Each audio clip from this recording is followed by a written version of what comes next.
SSC geography के इस high yield explainer में स्वागत है। ज्योग्राफी का सेक्शन एग्जाम्स में कितना क्रूशल होता है और वेजिटेशन से लगातार कैसे सवाल बनते हैं, ये किसी से छिपा नहीं है।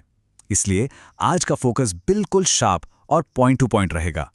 हम सीधे सोर्स मटेरियल के कोर कॉन्सेप्ट्स को उठाएंगे और उन्हें सिंपल एवरीडे एनालॉजीज के जरिए समझेंगे, ताकि एग्जाम में कुछ भी न छूटे। तो बिना किसी देरी के चलिए सीधे शुरू करते हैं। आज के इस एक्सप्लेनर का रोड मैप बिल्कुल क्लियर है। पहले भारत के प्रमुख वनों के प्रकार, फिर ऊंचाई और बायोम्स का कनेक्शन, उसके बाद जरूरी वन डेटा और आंदोलन, और आखिर में कॉन्सेप्ट्स पक्के करने के लिए कुछ एसएससी एग्जाम प्रैक्टिस क्वेश्चंस। चलिए शुरू करते हैं पहले सेक्शन से, यानी भारत के प्रमुख वन के प्रकार। इंडिया की वेजिटेशन के इस ब्लूप्रिंट में 5 ब्रॉड ग्रुप्स हैं। इसमें सबसे दिलचस्प हैं एवरग्रीन यानी सदाबहार वन। इनका स्ट्रक्चर इतना लेयर्ड होता है कि इसको बिल्कुल एक मल्टी स्टोरी अपार्टमेंट बिल्डिंग की तरह समझा जा सकता है। जमीन पर घास, बीच में झाड़ियां और ऊपर लंबे पेड़, ये अलग अलग फ्लोर्स की तरह हैं, जहां पौधे सनलाइट पाने के लिए एक दूसरे से फियर्सली compete करते हैं। ये वन उन इलाकों में मिलते हैं जहां 200 सेंटीमीटर से ज्यादा बारिश होती है, जैसे वेस्टर्न घाट्स और अंडमान निकोबार। अब आते हैं भारत के सबसे आम डिसीजुअस या मॉनसून वनों पर। यहाँ पानी की मात्रा के हिसाब से इन्हें मॉइस्ट और ड्राई में बांटा गया है। गर्मी में 6 से 8 हफ्ते के लिए इन पेड़ों का पत्ते गिराना आखिर कैसा है? ये बिल्कुल वैसा ही है जैसे रिसोर्सेज की भारी कमी होने पर किसी कंपनी के वर्कर्स को एक मैंडेटरी अनपेड वेकेशन पर भेज दिया जाए ताकि सिस्टम सर्वाइव कर सके। पत्ते गिराने से पानी का नुकसान रुक जाता है। यहाँ एक बहुत इंपॉर्टेंट एसएससी ट्रिविया भी है। तेंदुपत्ता जो बीड़ी बनाने के काम आता है, वो इन्हीं शुष्क पर्णपाती वनों में मिलता है। अब जहां बारिश 70 सेंटीमीटर से भी कम हो, जैसे राजस्थान या गुजरात के सेमी एरिड हिस्से, वहां आते हैं कांटेदार वन या थॉर्न फॉरेस्ट्स। इनकी एडेप्टेशन लिटरली कमाल की होती है। पत्तियों का कांटों में बदलना बिल्कुल एक गीले तौलिए को टाइटली रोल करके रखने जैसा है। खुला छोड़ने पर तौलिया धूप में जल्दी सूख जाएगा, लेकिन रोल करने से पानी बचा रहेगा। सरफेस एरिया कम करके ये पेड़ इस बेकिंग सन में भी अपने अंदर का कीमती पानी बचा लेते हैं। अकेशिया और कैक्टाई इसके प्राइम एग्जाम्पल्स हैं। आगे बढ़ते हैं सेक्शन 2 की तरफ, ऊंचाई और बियोम्स। बारिश से थोड़ा हटकर देखें तो ऑल्टीट्यूड यानी ऊंचाई किस तरह वेजिटेशन को तय करती है, ये बड़ा फैसिनेटिंग है। ऊंचाई का बढ़ना फ्लॉलेसली वैसा ही असर डालता है जैसे इक्वेटर से पोल्स की तरफ जाना। तलहटी में पर्णपाती वन होते हैं, थोड़ा ऊपर 1000 से 2000 मीटर के बीच ओक जैसे आर्द्रशीतोष्ण वन, और 1500 से 3000 मीटर की ठंड में पाइन और देवदार जैसे कॉनिफरस पेड़ आते हैं। इनका कोन शेप बर्फ को आसानी से गिरने देता है। और 3600 मीटर के ऊपर जाते ही एल्पाइन घास के मैदान मिलते हैं, जिन्हें बुग्याल्स कहते हैं, जो गुज्जर और बकरवाल जैसी जनजातियों के लिए चारागाह हैं। पेनिनसुलर इंडिया में खासकर नीलगिरी, अनामलाई और पलानी हिल्स की अधिक ऊंचाई पर जो टेम्परेट फॉरेस्ट्स पाए जाते हैं, उन्हें लोकली शोलास कहा जाता है। शोलास की ये एग्जैक्ट डेफिनेशन बिल्कुल एक प्राइम एसएससी ट्रिविया पॉइंट है, जो एग्जाम्स में बार बार पूछा जाता है और मैच द फॉलोइंग क्वेश्चंस का फेवरेट है। ये स्पेसिफिक टेबल किसी भी एग्जाम के लिए बिल्कुल गोल्ड माइन है, इसलिए ये हमेशा के लिए माइंड में प्रिंट हो जानी चाहिए। इसमें टॉल, कम न्यूट्रिशन वाली ट्रॉपिकल घास को ग्लोबली फैली हुई शॉर्ट लेकिन हाईली न्यूट्रिशियस टेम्परेट घास के साथ कॉन्ट्रास्ट किया गया है। एग्जाम में सीधा सवाल आता है, साउथ अफ्रीका के टेम्परेट ग्रासलैंड्स को क्या कहते हैं?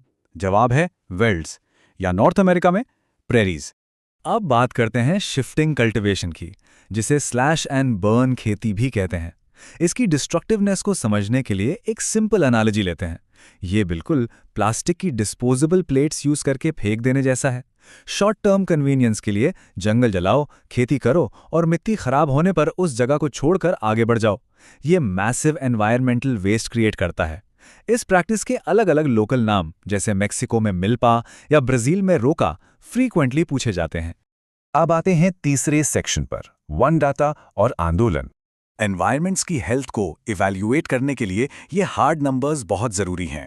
2021 की 17th Indian state of forest report के अनुसार 24.62% वो फिगर है जो भारत के टोटल फॉरेस्ट और ट्री कवर को दर्शाता है। ध्यान रहे, नेशनल फॉरेस्ट पॉलिसी के तहत आदर्श लक्ष्य 33% का है, जिससे अभी भी काफी फासला है। इस 24.62% में फॉरेस्ट कवर और ट्री कवर दोनों शामिल हैं और ये फिगर सीधे एग्जाम क्वेश्चंस बनते हैं। यहाँ डेटा में एरिया और परसेंटेज का फर्क समझना एब्सोल्युटली क्रूशल है। जब स्ट्रिक्ट ज्योग्राफिकल एरिया की बात हो, जहां मैक्सिमम जंगल फैला है, तो टॉप 3 स्टेट्स हैं मध्य प्रदेश, अरुणाचल प्रदेश और छत्तीसगढ़। हालांकि परसेंटेज के मामले में लक्षद्वीप और मिजोरम आगे आते हैं, लेकिन टोटल एरिया के हिसाब से फैक्ट्स बिल्कुल इसी क्रम में याद रखने हैं। सेक्शन 4 इन्हीं हाई यील्ड कॉन्सेप्ट्स को सिंथेसाइज और टेस्ट करने का टाइम आ गया है, तो चलिए देखते हैं कुछ रैपिड फायर प्रैक्टिस क्वेश्चंस। पहला सवाल, आर्द्र पर्णपाती या मॉइस्ट डिसिजुअस वनों के लिए एग्जैक्ट रेनफॉल रेंज क्या होनी चाहिए? मॉनसून फॉरेस्ट की उन 2 कैटेगरीज को रिकॉल करने की कोशिश करें जो पहले डिस्कस हुई थी। सही जवाब है 100 से 200 सेंटीमीटर वर्षा। ये बिल्कुल वही जोन है जहां टीक, साल और शीशम जैसे कमर्शियली कीमती पेड़ बहुत अच्छी तरह थ्राइव करते हैं। दूसरा सवाल, ग्लोबल ज्योग्राफी के मुताबिक अर्जेंटीना में पाए जाने वाले टेम्परेट ग्रासलैंड्स का स्थानीय नाम क्या है? उस वाइटल ग्रासलैंड टेबल को दिमाग में लाएं। जवाब है पाम्पास। और हाँ, ध्यान देने वाली बात है कि ये टेम्परेट पाम्पास घास लंबी नहीं होती, बल्कि नोटेबली शॉर्ट और हाईली न्यूट्रिशियस होती है। तीसरा सवाल, भारत के नॉर्थ ईस्टर्न स्टेट्स में कटन दहन या शिफ्टिंग कल्टीवेशन के लिए कौन सा स्थानीय शब्द इस्तेमाल होता है? वो डिस्पोजेबल प्लेट्स वाली एनालॉजी याद कीजिए। इसका जवाब है झूम या झूमिंग, और ग्लोबली इस डिस्ट्रक्टिव प्रैक्टिस को मेक्सिको में मिल्पा और ब्राजील में रोका कहते हैं। चौथा सवाल, ISFR 2021 डेटा के अनुसार किस भारतीय राज्य में फॉरेस्ट कवर के अंतर्गत सबसे बड़ा ज्योग्राफिकल एरिया आता है? यहां परसेंटेज की नहीं, टोटल एरिया की बात हो रही है। जवाब है मध्य प्रदेश, जिसके ठीक बाद दूसरे और तीसरे नंबर पर अरुणाचल प्रदेश और छत्तीसगढ़ आते हैं। और आखिरी सवाल, नीलगिरी, अन्नामलाई और पलानी हिल्स की ऊंचाई पर मिलने वाले टेम्परेट वनों के लिए कौन सा स्पेसिफिक टर्म यूज होता है? जवाब है शोलास।